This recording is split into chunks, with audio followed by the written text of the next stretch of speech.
Alright, do you want to start? Yes. 1, 2, 3. Sorry.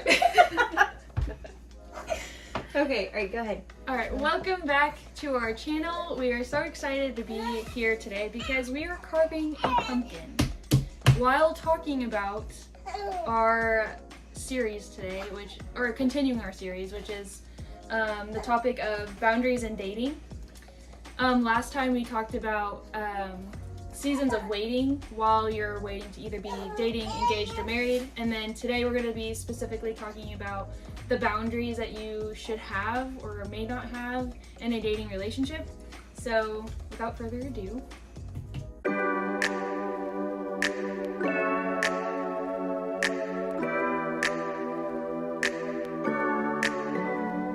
Okay, so our first point is basically more of a disclaimer, I guess, in a way.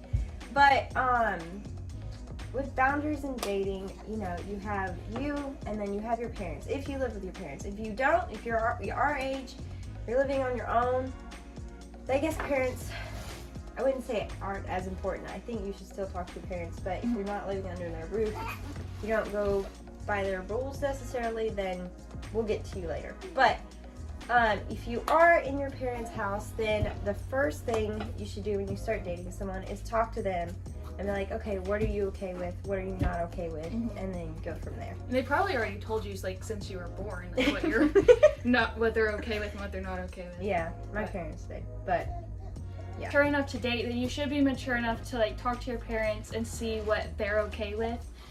For some families, you know, they might really not have any kind of boundaries, just, you know, to be safe and not to do anything stupid. That might be all what their boundaries are for you.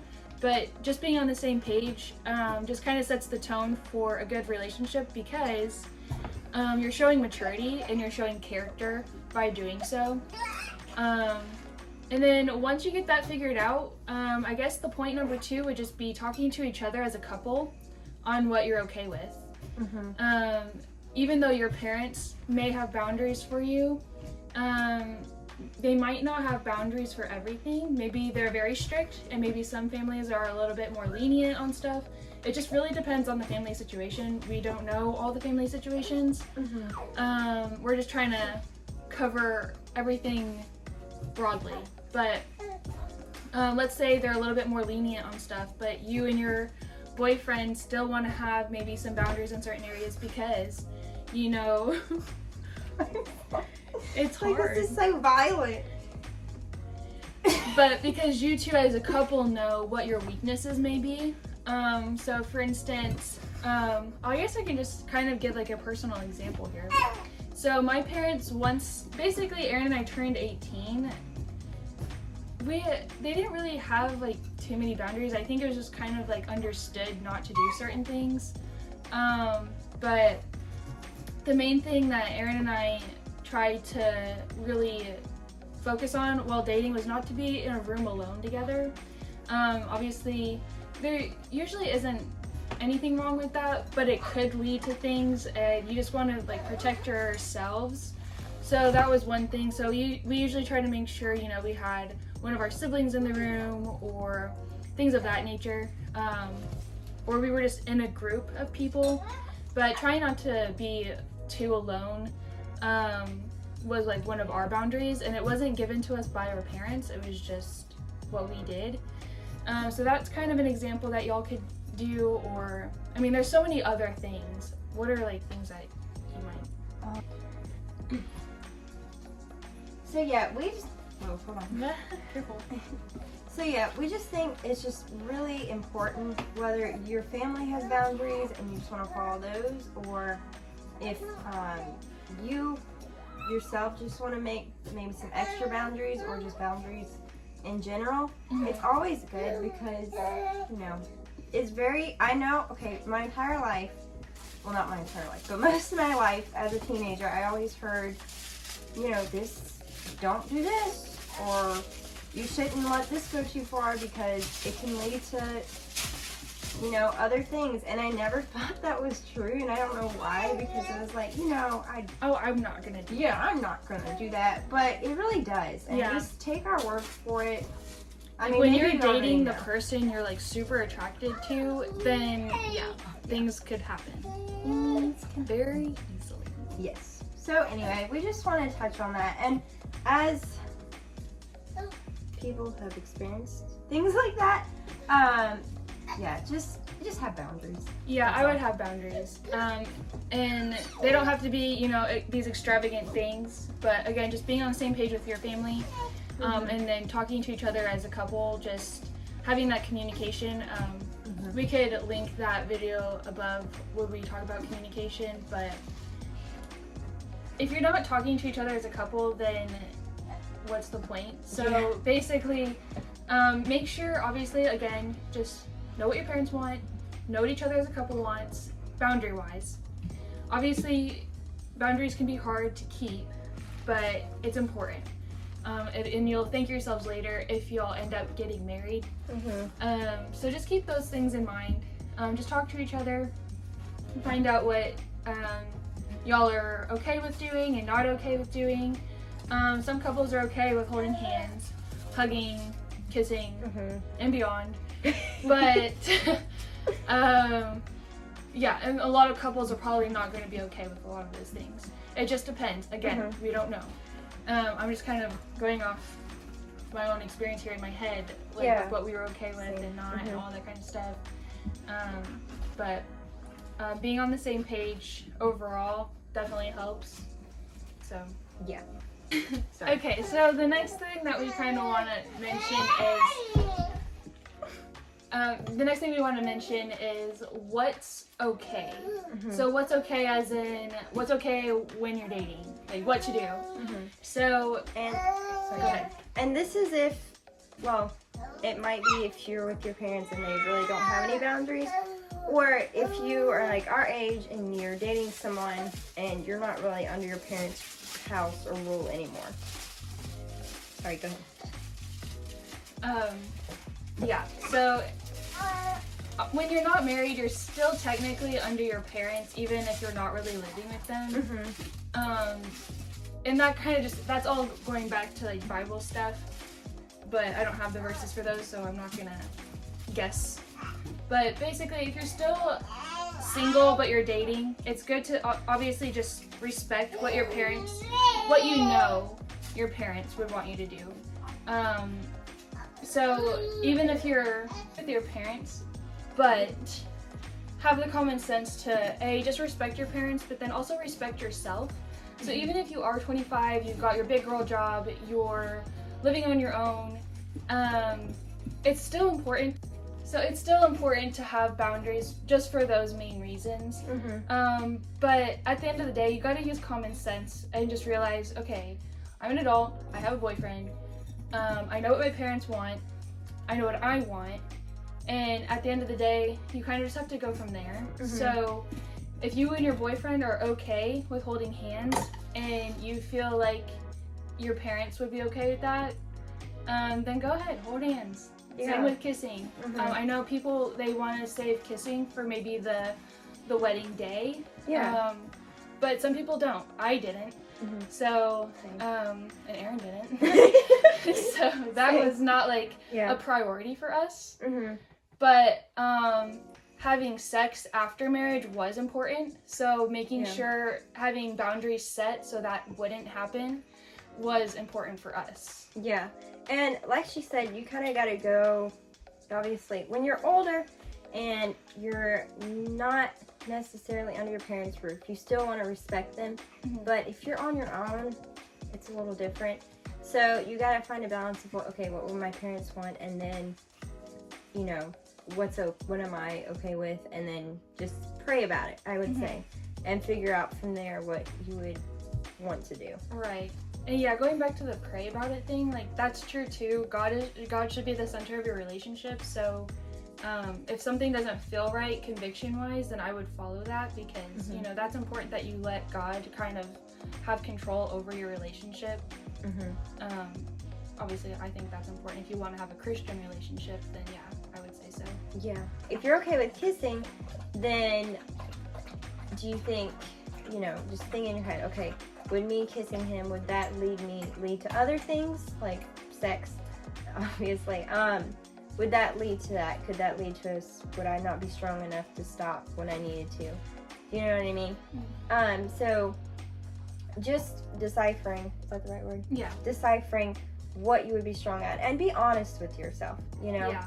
Just, you know, a lot of times if you're a very touchy person, like I am, sometimes you may have to set a little more, you know, a few more boundaries than, you know, your friend would, or something like that. So just be honest and know how to decipher, okay, would that lead to this or not?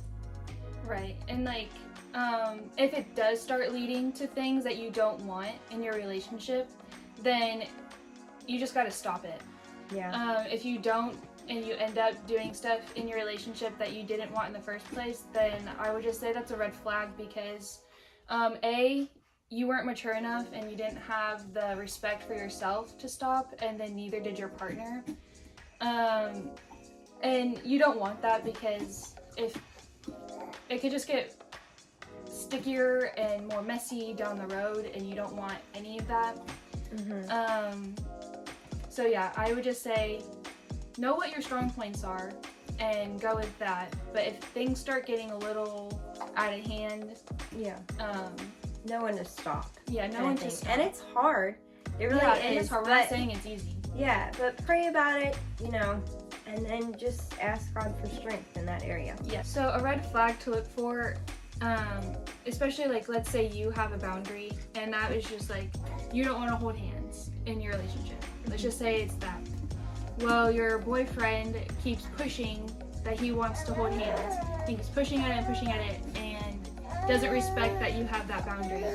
Then that would be a red flag in a relationship, because like, let's say you have even more boundaries. If he's pushing at that small one, what else is he gonna push at? So I would just keep that in mind, that he might not be. You said that he might not be. Oh.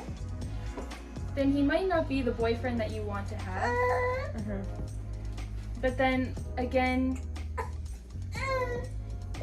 let's flip it. Let's say your boyfriend has a boundary, but you as the girlfriend keep pushing at him. Then I wouldn't be surprised if your boyfriend broke up with you. Yeah. Because in a relationship, one of the most important things is, well, obviously communication, as we have touched on, but also just respecting the other person and their beliefs. So if you or your boyfriend are pushing on the other's, you know, standards or beliefs, not standards, but boundaries, then I think you really should pray about it and reconsider the whole thing. Yeah. And reevaluate. Yeah. You just don't want to be in a situation that, like we said earlier, could get more sticky and just hard to get out of, because you kind of just kept digging and digging a hole. Just because, you know, it's just not good. You want to have respect for yourself, but also for the other person. But let's say they're not having respect for you by just keep pushing you on your boundaries, or vice versa, you keep doing that to them, then I think the relationship just should kind of fizzle out, because I think at that point, one of y'all needs to kind of come to terms on what you really do want, you want to find. So I think if either of y'all are just not ready for that relationship, by either he's not respecting you or you're not respecting him, then I think it's best that the relationship does just fizzle out, because even if it's temporary. Yeah, even if it's temporary, just to kind of come to terms on what you actually both want in a relationship. And if it's just not the same, then I wouldn't worry about it. I think God always has a plan, and I think He's gonna have your best interest in mind on who you're gonna be with, marriage-wise and even dating-wise. So I think it's okay if sometimes a relationship just doesn't work out, but at the same time, just have the common sense to realize what's okay and what's not okay in a relationship. And I think at the end of the day, you know, you'll be fine. Obviously, too, having some good counsel in your life, whether it's your parents, someone that you trust at church or at school, you can always talk to. I think that would be a good help too, just if you need it, if you need help. So Alright, y'all, that's all for this video. Thank you so much for joining us on this Thursday. We hope you've had a great week and continue to have one. And don't forget to subscribe and hit the little bell beside the subscribe button so you can get a notification anytime that we post a new video. Don't forget to like and comment, and we will see y'all next Thursday. Bye. Bye.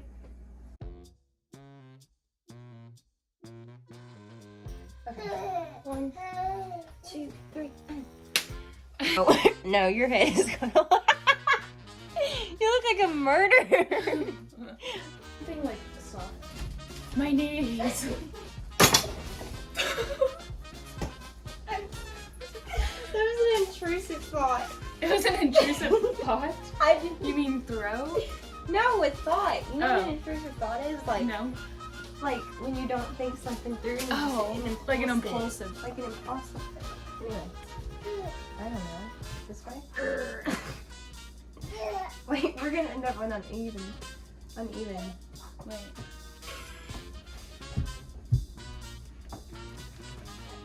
I don't know why it's so funny.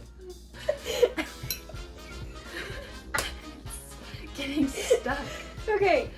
But yeah, so I would, make sure your parents and you are on the same page with what is okay while you are dating. Everyone's family is going to be different, so you want to make sure, and it's just a mature thing to do. Like, if you're dating, then you should be mature enough to, like, know.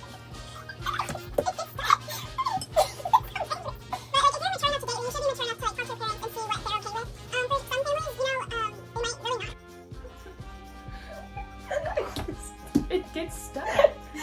I'm getting it's so dangerous. But like if you're mature. Hey, But yeah, obviously respecting and blah blah blah. Okay. Okay, y'all.